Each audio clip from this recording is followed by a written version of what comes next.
ታሪካችን የሚጀምረው ሶራ የምትባል አንዲት ወጣት ኒኮ ለተባለ ልጅ ላለፉት 2 ዓመታት የነበራትን ድብቅ ፍቅር ስትናዘዝ እንመለከታለን። ቆይ ከዛ በፊት አሁን ላይ 900 ሰብስክራይበር አለን። እቅዳችን በዚህ 90 ቀን ውስጥ 100,000 ሰብስክራይበር ለመግባት ነው። አንችልም? እንችላለን። ሰብስክራይብ አድርጉ። ከዕለታት በአንዱ ቀን ስሜቷን መደበቅ እንደማትችል ሲሰማት ሙሉ ድፍረቷን ሰብስባ ወደሱ ትሄዳለች። ነገር ግን በጣም ስለደነገጠች የፍቅር ጥያቄዋን ልክ እንደ አድናቂና ታዋቂ ሰው ግንኙነት ሆኖ እንመለከታለን። እሷም ሌላ ነገር ከመናገሯ በፊት በድንገት ኒኮ ወደ ቤቱ እንድትመጣ ሲጋብዛት በጣም ትገረማለች። በዚህ ጊዜ ሶራ በጣም ግራ ተጋብታና ፈርታ እየተከተለችው ስትሄድ በአእምሮዋ ውስጥ ብዙ ጥያቄዎች ይመላለሳሉ። ነገር ግን የኒኮ ዓላማ የፍቅር እንዳልሆነ እንረዳለን።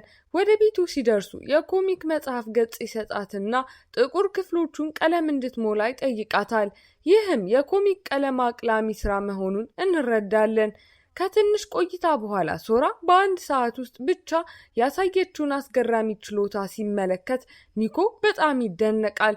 ታጋሽና ጎበዝ መሆኗን አይቶ የረዳትነት ስራ ቢሰጣትም ነገር ግን ሶራ አይኖቹ ስር ባለው ጥቁረትና በታመመው የእጅ አንጓው ምክንያት ጸብ ውስጥ የሚገባ መጥፎ ልጅ መስሏት ስራውን አልፈልግም ትለዋለች።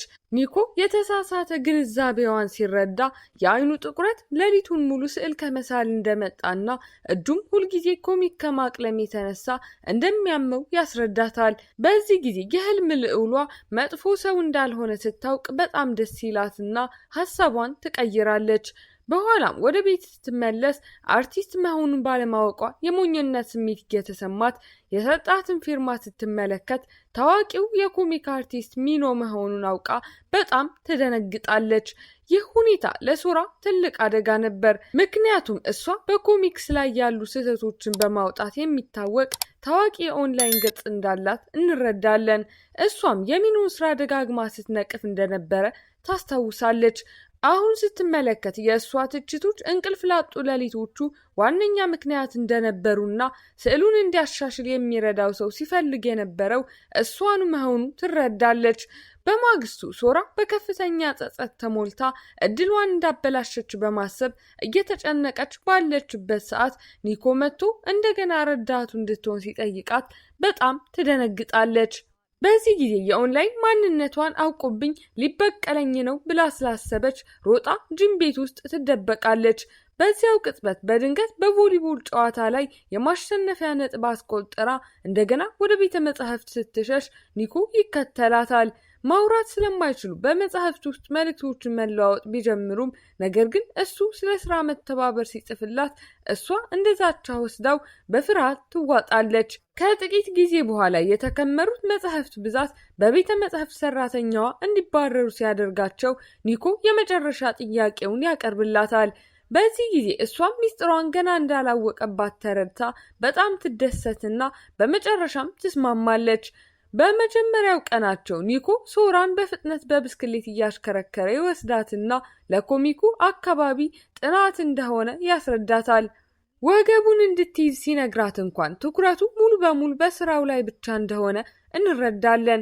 በእረፍት ሰዓታቸው ወዲያውኑ ማስታወሻዎችን ሲጽፍ ሲመለከት ምን ያህል ለስራው ቁርጠኛ እንደሆነ አይታ የኦንላይን ትችቶቿ በጣም ከባድ እንደነበሩ ትገነዘባለች።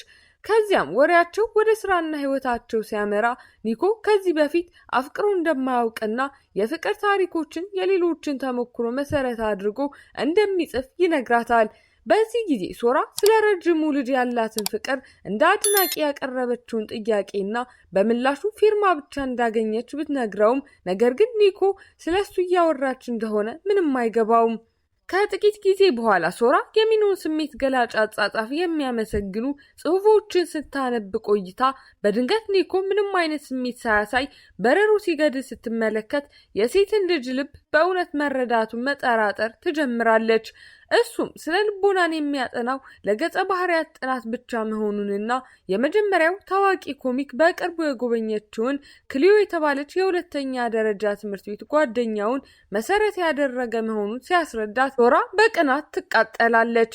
በኋላም ክሊዮን ካፌ ውስጥ ስታያት ምንም የተለየ ስሜት እንዳልፈጠረባት ትገነዘባለች። የኮሚካቸው ደረጃ ሲቀንስ ሶራ አዲስ ገጸ ባህሪ ለማስተዋወቅ ሐሳብ ታቀርባለች። መልከ መልካሙን የዩኒቨርሲቲ ልዑል ማይሎን ለመጠቀም ቢያስቡም ነገር ግን እሱ በጣም ማራኪ ስለሆነ ዋናዎቹን ገጸ ባህሪያት ይጋርዳቸዋል ብላ ስለፈራች በድንገት ራሷ ሞዴል እንድትሆን ሐሳብ ታቀርባለች።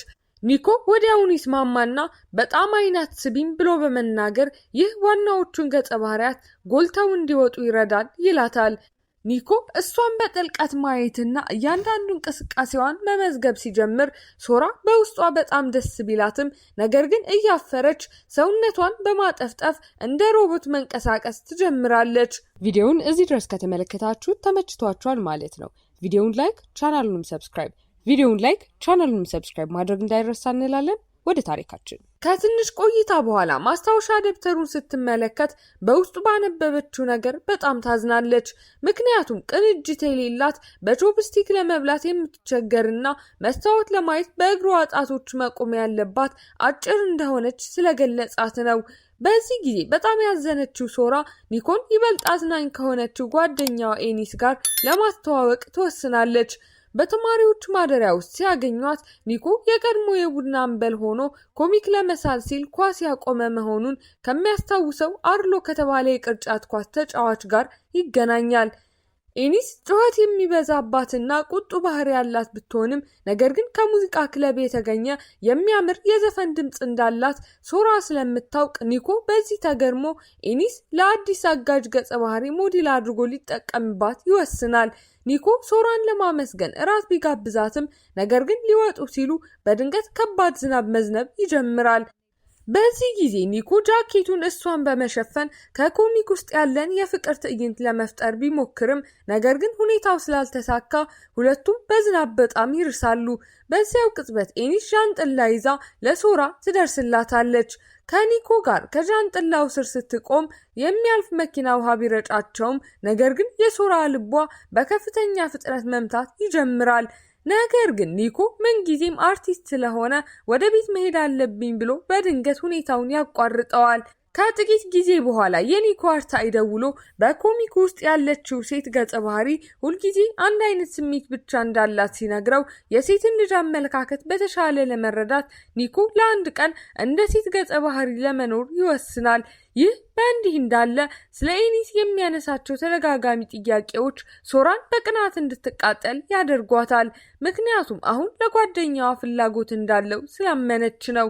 የዝናባማ ቀናቸውን ገጠመኝ ለኮሚኩ ሲስል ኤኒስ በዣንጥላ የወጣችበትን ክፍል ብቻ ማካተቱን ሶራ ስትመለከት የሶራ ፍርሃት እውነት መሆኑን እንረዳለን። ምንም እንኳን ተስፋ ባትቆርጥም ኒኮ ማይሎን ከሴቶቹ መሃል አውጥቶ ትዕይንት ለማጥናት ሲሞክር ስትመለከት ለስራው ያለውን ቁርጠኝነት ብትረዳም ነገር ግን ትዕግስቷ ያልቃል።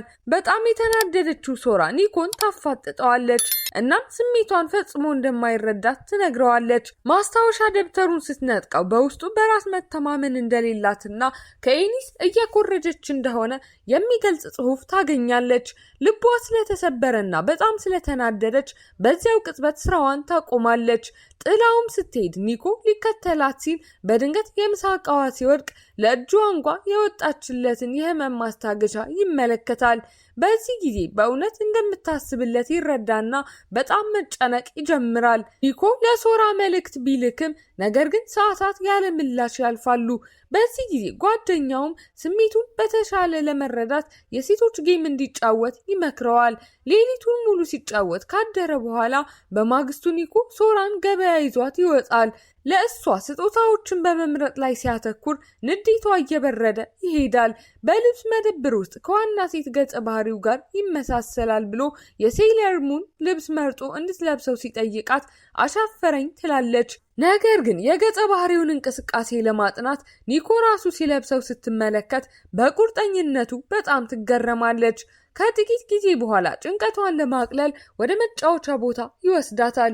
እዚያም ልጆችን ሂሳብ ሲያሰራ ትኩረቱ ሲሰረቅ ሶራ ትንሽ ብታዝንም ነገር ግን አንድን ጥያቄ በትክክል ስትመልስ ፈገግ ትላለች። ኒኮ ልዩ እንደሆነችና ኤኒስ ሊኖራት የማይችል ባህሪ እንዳሏት ሲነግራትና ከፍተኛ ጥራት ያላቸውን የስዕል ቀለሞች በስጦታ ሲሰጣት በጣም ትደሰታለች። ከጥቂት ጊዜ በኋላም ወንዱ ገጸ ባህሪ ለሴቷ ገጸ ባህሪ እንደሚያስብላትና ደስተኛ እንድትሆን ብቻ እንደሚፈልግ የሚገልጽበትን አዲስ የኮሚክ ትዕይንት ስታነብ ኒኮ በቀጥታ ለእሷ እየተናገረ እንደሆነ ይሰማታል። በዚህ ጊዜ የእሷ አርታኢ በሹር የተባለ የኦንላይን ገጽ ስለቀረበው ትችት ስብሰባ ይጠራዋል። ይህም የሶራ ገጽ መሆኑን እንረዳለን። ይህ በእንዲህ እንዳለ ታሪኮችን በሚያበላሹ እብድ ሀሳቦቹ የሚታወቀው አዲሱ ዋና አርታኢ ሚስተር ዛዮን ወደ አሳታሚው ድርጅት ይመለሳል። ሶራም የኒኮን ስራ እንዲያጠፋ ላለመፍቀድ ቃል ትገባለች። በስብሰባቸው ላይ ሚስተር ዛዮን ሶራን ተራ አቅላሚ ነሽ ብሎ ቢያዋርዳትም ነገር ግን የትምህርት ቤት የፍቅር ታሪኩን ወደ ዞምቢ ታሪክ እንዲቀይረው ያዘዋል። ኒኮ እምቢ ሲል ሚስተር ዛዮን እሱን ለማዋረድ ከሹር ገጽ የቀረቡትን ትችቶች ያነሳል። ሶራም ኒኮ ሚስጥሯን ያውቅብኛል ብላ በጣም ስለምትፈራ በድንጋጤ ትሞላለች። ከትንሽ ቆይታ በኋላ በሹር ትችቶች ተነሳስቶ ኒኮ የመጥፎ ልጅ ባህሪን ለመሞከር ይወስናል። ነገር ግን የጥናት ሙከራቸው አስቂኝ በሆነ ሁኔታ ተበላሽቶ ከእውነተኛ ወረበሎች ጋር ግርግር ውስጥ ገብተው ያመልጣሉ። በትልቅ ልብስ ውስጥ ተደብቀው እያለ የኒኮ እጅ እየደማ ስታይ የሶራ ልብ በጣም ይጎዳል። ራሷን እየወቀሰች እጁን ስታስርለት ነገር ግን ኒኮ ከምንም በላይ አስፈላጊ የሆነውን የኮሚክ ጽሑፍን እንዳዳነችለት ይነግራታል። ሌላኛው ትችቷ ገጸ ባህሪያት ያለ ስልክ እርስ በእርስ ስለሚገናኙበት መንገድ ነበር። ይህንን ለመሞከር አንድን ቀንን ያለ ስልክ ያሳልፋሉ። መገናኘት ከባድ ቢሆንም ነገር ግን እርስ በእርስ የበለጠ ትኩረት እንዲሰጡ ያደርጋቸዋል። በተጨማሪም የሰዎችን ምስል እየሳሉም ለመጠጫ የሚሆን ገንዘብ ያገኛሉ። በዚያው ቅጽበት በተዘዋዋሪ መንገድ ከተሳሳሙ በኋላ ወደ ቤት በሚመለሱበት አውቶቡስ ውስጥ ኒኮ ትችቱ ልክ እንደነበር አምኖ ነገር ግን ሹር የተባለችውን ተቺ እየተከታተላት እንደሆነና ሀሳቦቿንም እንደሚወዳቸው ይነግራታል። በማግስቱ ኒኮ ሲታመም ሶራ እሱን ለመንከባከብ በፍጥነት ወደ ቤቱ ትሄዳለች። ምግብ ለማብሰል ያደረገችው ሙከራ ቢበላሽም ነገር ግን ኒኮ ፈገግ እያለ የሰጠችውን የሞቀ ውሃ ይጠጣል። የጽሑፍ ማስረከቢያ ጊዜው እየተቃረበ ሲመጣ ኒኮ ለሶራ ጓደኞቹን አዳዲስ ረዳቶች አድርጋ እንድታስተዳድር ሙሉ እምነት ይጥልባታል። አብረው በመስራትም ስራውን በተሳካ ሁኔታ ያጠናቅቃሉ። በዚያው ቀን አመሻሽ ላይ ኒኮ በመኪና ውስጥ በከዋክብት የተሞላ ሰማይ በማሳየት አስገራሚ የፍቅር ቀጠሮ ይወስዳታል። ለቀጣይ ስራቸው አርታኢው አስፈሪ ትዕይንቶችን ማከል ስለፈለገ አሰልቺ የሆነ አስፈሪ ፊልም ካዩ በኋላ በዚህ ጊዜ ሶራ ስለ ዩኒቨርሲቲያቸው የሚያስፈራ ታሪክ ለኒኮ ትነግረዋለች። ድፍረታቸውን ለመሞከር ማታ ወደዛው ይሄዳሉ። በጣም በሚያስፈራው ሰዓት ኒኮ እጇን ሲይዛት ፍርሃታቸው ጠፍቶ በአዲስ መቀራረብ ይተካል። ነገር ግን አርታኢው አሁንም ስላልተደሰተ ወደ ማምለጫ ክፍል ጨዋታ ይልካቸዋል። ይህ ልምድና የቅርጫት ኳስ ቡድን ስራ አስኪያጅ ለመሆን የተደረገው ጓደኛማዊ ውድድር ትስስራቸውን ይበልጥ ያጠነክረዋል። በመጨረሻም ኒኮ ለሶራ ፍቅር እንደያዘው ይገነዘባል። ፍቅሩን ሊገልጽላት ወስኖ ወደ ቤት ሲመለሱ ካፈቀርክ ተናገር የሚል ምልክት ያሳያል። በዚህ ጊዜ ለሶራ አበባ ሰጥቷት በልዩ ቀጠሮ ይጋብዛታል። የልብ ምት መለኪያ እንድታደርግ አድርጎ የውሸት ዝናብ ወዳለበት የፊልም ቀረጻ ቦታ ይወስዳታል። በብስክሌት እያሽከረከራት የመለኪያው ድምፅ በከፍተኛ ሁኔታ ሲጮህ በደስታ ፈገግ ይላል። ነገር ግን ሶራ አሁንም ለኮሚኩ ግብዓት እየሰበሰበ እንደሆነ ታስባለች። ኒኮ ለእሱ የነበራት ስሜት እንደጠፋ አስቦ በጣም ያዝናል። እሱ የጻፈውን የፍቅር ጽሑፍ ስታወራ አግኝቷት በእሱ ውስጥ በጣም የምትወደውን ነገር ይጠይቃታል። እሷም ለረጅም ሰዓታት ሳይደክመው የመቀመጥ ችሎታውን እንደሆነ ስትነግረው እንዲህ ያለውን ልዩ ባህሪ ስላስተዋለች ኒኮ በጣም ይደሰታል። በዚያው ምሽት ልቤ ላይ ያለው በኮሚክ ውስጥ ሳይሆን ለአንቺ ነገሮችን ማድረግ እፈልጋለሁ በማለት እውነተኛ ስሜቱን ይነግራታል። በመጨረሻም ሶራ ስሜቱን ተረድታ ትቀበለዋለች። ይህ በእንዲህ እንዳለ አርሎ ለየኒስ ፍቅሩን ገልጾላት ይሳሳማሉ። ይህም ለአጋዥ ገጸ ባህሪያቱ አስደሳች ምዕራፍ ይሆናል። የኮሚክ የኮሚኩን አዲስ ስኬት ለማክበር ሙሉ ቡድኑ ወደ ባህር ዳርቻ ጉዞ ያቅዳሉ። በጉዟቸው ላይ ሶራና ኒኮ ተመሳሳይ የሙዚቃ ምርጫ እንዳላቸው ይገነዘባሉ። በባህር ዳርቻው ላይ በሚፈጠሩ ድንገተኛ አጋጣሚዎች በእቅፉ ውስጥ ስትወድቅ ከንፈሮቻቸው ሊነካኩ ሲሉ ነገር ግን በድንገት ማስነጠስ ሁኔታውን ያቋርጠዋል። በዚያው ቀን ምሽት በትልቅ መዘውር ላይ ይዟት ይወጣል። በድንገት ብቻውን በአንደኛው ክፍል ውስጥ ስትቆልፍ ኒኮ ከስር ባለው ክፍል ውስጥ ሆኖ ይስላትና ፈገግ እንድትል ምልክት ይሰጣታል። በመካከላቸው ያለው ርቀት ልዩ የመቀራረብ ስሜትን ይጠብቃል። ወደ ስዕል ክፍሉ ሲመለሱ ኒኮ የመዝሙሩን ትዕይንት በኮሚኩ ላይ ያክለዋል። በታሪኩ ውስጥ ወንዱ ገጸ ባህሪ የሴቷን አይኖች ከከዋክብት ጋር አመሳስሎ እሷ ብቻ በአይኑ ፊት እንድትቀር ጊዜ እንዲቆም ይመኛል። ሶራም የፍቅር መግለጫ እየመጣ እንደሆነ አውቃ በጉጉት ታነባለች። ከጥቂት ቀናት በኋላ አዲሱ ምዕራፍ በጉጉት ስታነበው ነገር ግን ሁሉም ነገር ተገልብጦ ታገኘዋለች። ምክንያቱም ንግግሩ በአርታዩ ሚስተር ዛይን ተቀይሮ ወንዱ ገጸ ባህሪ አሁንም አንስማማም ሲል ታነባለች። በዚህ ጊዜ ልቧ የተሰበረው ሶራ ኒኮ የጠላት መስሏት ሙሉ በሙሉ መራቅ ትጀምራለች። ኒኮ በአርታዩ ላይ በጣም ቢናደድም ነገር ግን ከሶራ ያለውን ሁኔታ እንዴት ማስተካከል እንዳለበት ግራ ይገባዋል። እሷም እሱን ላለማግኘት ስለ ጥናት ሰበብ ትፈጥራለች። ኒኮ የስዕል ደብተሯ አሁን በኢኒስ ስዕሎች ብቻ እንደተሞላ ይመለከታል። እሷም ከመቼውም ጊዜ በላይ ተናዳ ትወጣለች። በጣም ተስፋ የቆረጠው ኒኮ ትኩረቷን ለመሳብ የአሻንጉሊት ቦምብ ጽጌሬዳ የያዘ የውሸት እጅና ሸሚዙን ዘቅዝቆ በመልበስ የተመሰቃቀለ የልብ ምት ዕቅድ ያዘጋጃል። በመጨረሻም ሲያገኛት በጣም ጣፋጭ ምሳቃ ሰጥቷት አርታዩ ያለሱ ፈቃድ የኮሚኩን ንግግር እንደቀየረው ያስረዳታል። ሶራም በመጨረሻ እንግዳ የሆነው እቅዱ ለእሷ ያለውን ስሜት ለማሳየት የሞከረበት መንገድ መሆኑን ትረዳለች። በማግስቱ ለልደቷ ቀን ኒኮ ጥበቃ እንዲደረግላት የነበራትን ምኞት በማሟላት ልዩ የሆነ የቀን ውሎ ያዘጋጅላታል። ሶራ ፍቅሩ እውነተኛ መሆኑን ስትረዳ የራሷን ፍቅር ልትገልጽለት ትወስንና ለፍቅር መግለጫ በሚታወቅ ምግብ ቤት ውስጥ ጠረጴዛ ታስይዛለች። ልትናገር ስትል ኒኮ ለራሷ አስገራሚ ዝግጅት ወደ ማዕከላዊ አደባባይ ይወስዳታል። ነገር ግን ፍቅሩን ሊገልጽላት ሲል አርታዩ አስቸኳይ ችግር አጋጥሞኝ ነው ብሎ ሲደውልለት ብቻዋን ጥሏት በፍጥነት ይሄዳል። ከዚያም አንድ ኃላፊ ወደ ሰማይ ሲያመለክት በመብራቶች የተጻፈ እወድሻለሁ የሚል ቃል ትመለከታለች። ችግሩ ዋና አርታኢ ሚስተር ዛዮን የኒኮን የመጀመሪያ አርታኢ ያለ አግባብ እያጠቃው መሆኑን እንረዳለን። ኒኮ ሁልጊዜ ስራውን ሲጠብቅለት የነበረውን ሰው መርዳት እንዳለበት ተረድቶ የፍቅር መግለጫውን ለማቆየት ይገደዳል። ከጥቂት ጊዜ በኋላ የኒኮ ኮሚክ ህትመት መቆሙን የሚገልጽ ዜና ሲወጣ የተሸነፈው ኒኮ ውሎቹን አቋርጦ ወደ ትውልድ ከተማው ይመለሳል።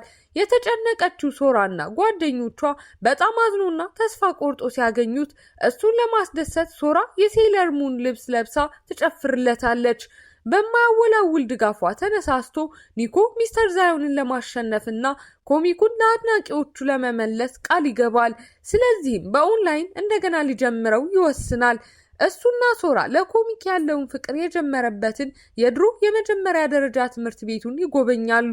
እሱም አዲስ ባለሙሉ ቀለም ዲጂታል ታሪክ ለመፍጠር ይወስናል። ወደ ቤት ሲመለሱ ሶራ የግራፊክስ ኮምፒውተርን እንዴት መጠቀም እንዳለበት ስታስተምረው በውበቷ ተማርኮ ፍጹም የሆነ ምስሏን ይስለዋል።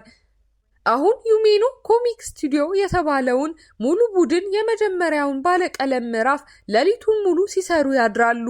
ኒኮ በእይታው ማነስ ተጨንቆ ጭንቅላቱን የሶራ ጭን ላይ ሲያሳርፍ እሷም ዘፈን እየዘፈነችለት ይተኛል። በማግስቱ ጠዋት ታዋቂ ጦማሪ ኮሚካቸውን ስላጋራው በአንድ ሌሊት ውስጥ በጣም በመታየቱ በአስገራሚ ዜና ይነቃሉ። ብዙ እድሎች ይዘንቡላቸዋል። ስቱዲያቸውም ከአሮጌው አርታያቸው ጋር በይፋ ይመለሳል። እንዲሁም በሀገሪቱ ትልቁ የአኒሜሽን ኤግዚቢሽን ላይ ይጋበዛሉ። ሲዘጋጁ ሶራ ስዕል እየሳለች ዛፍ ላይ ስትቀር ኒኮ እንድትዘል ነግራትና ሙሉ በሙሉ አምናው ወደ እቅፉ ትዘላለች። በኤግዚቢሽኑ ቀን ብዙ ህዝብ ሲጠብቅ ተቀናቃኛቸው ችግር ለመፍጠር ሲሞክር ኒኮ ከመጋረጃው ጀርባ ወጥቶ ራሱን አርቲስት ዩሜኖ መሆኑን ይፋ ያደርጋል። በንግግሩ ወቅት ቡድኑን ሲያመሰግን ሶራ በተለየ ሁኔታ ስላላነሳት ትንሽ ታዝናለች። ነገር ግን በኋላ ላይ ኒኮ የመጨረሻውን አስገራሚ ነገር ይፋ ያደርጋል። ይህም እንዴት እንደተገናኙ የሚተርክና እያንዳንዱን ገጽ በትዝታዎች የተሞላ አዲስ ኮሚክ እንደጻፈ እንረዳለን። እሷን እያያት ያን ቀን ባላገኝሽ ኖሮ የኔን ታሪክ ጀግና ፈጽሞ መፍጠር አልችልም ነበር። አንቺ የምጽፈው የእያንዳንዱ ታሪክና የህይወቴ ጅማሬ ነሽ ይላታል። የሶራ አይኖቿ በእንባ ተሞልተው ፈገግ ትላለች። ሁሌም አድናቂ ይሆናለሁ፣ አሁን ደግሞ አፈቅርሃለሁ ትለዋለች። በመጨረሻም ከአንድ ዓመት በፊት የተከሰቱ ትናንሽ አጋጣሚዎች አንድ ላይ አምጥተዋቸው ከተገናኙበት ቀን ጀምሮ የህይወቱ ብቸኛ ጥሩ ነገር መሆኑን ሲነግራት ፊልሙ ያበቃል።